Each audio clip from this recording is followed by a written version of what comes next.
Keberhasilan atlet renang Indonesia kelahiran Klungkung, Bali, Igede Siman Sudartawan menyumbang emas perdana dari cabang olahraga renang pada ajang SEA Games di Malaysia, menuai apresiasi dari berbagai kalangan di Indonesia, termasuk juga di Bali.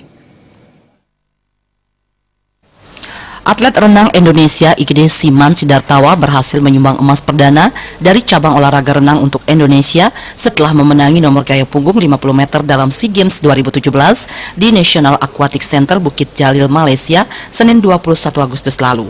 Siman pada nomor andalannya ini mampu membuktikan catatan waktu 25,20 detik dan merupakan rekor baru SEA Games, di mana rekor gaya punggung putra 50 meter sebelumnya adalah 25,27 detik.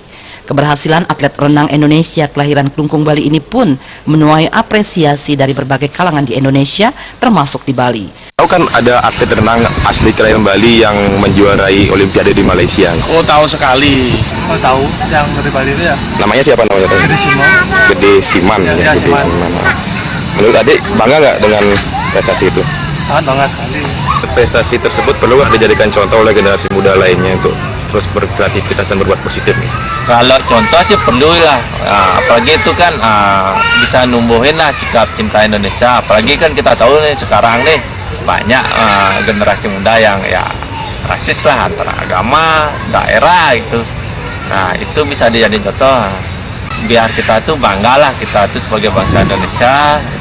Nah, kita itu satu gitu, kita harus saling support lah gitu. Kalau nggak dari kita sendiri ya siapa lagi yang majuin Indonesia. Untuk contoh muda sangat perlu diberikan contoh buat apalagi sekarang pemuda-pemuda itu dengan isu-isu para artis tuh banyak yang makan narkoba. Mungkin contoh dari Igede muda dapat contoh baiklah bagi pemuda siap muda Bali lah.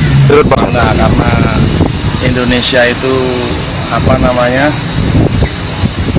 selama ini kan difokuskan untuk olahraga. Jadi apalagi di Bali ini saya tahu sendiri karena saya tinggal di Bali. Jadi di sini memang fokus semua olahraga, baik ini apalagi renang juga, karate apapun. Masyarakat juga berharap Siman Sudartawa yang sudah mengantongi berbagai medali ini tetap rendah hati dan tidak melupakan Bali sebagai tanah kelahirannya. Gargita, Bali TV.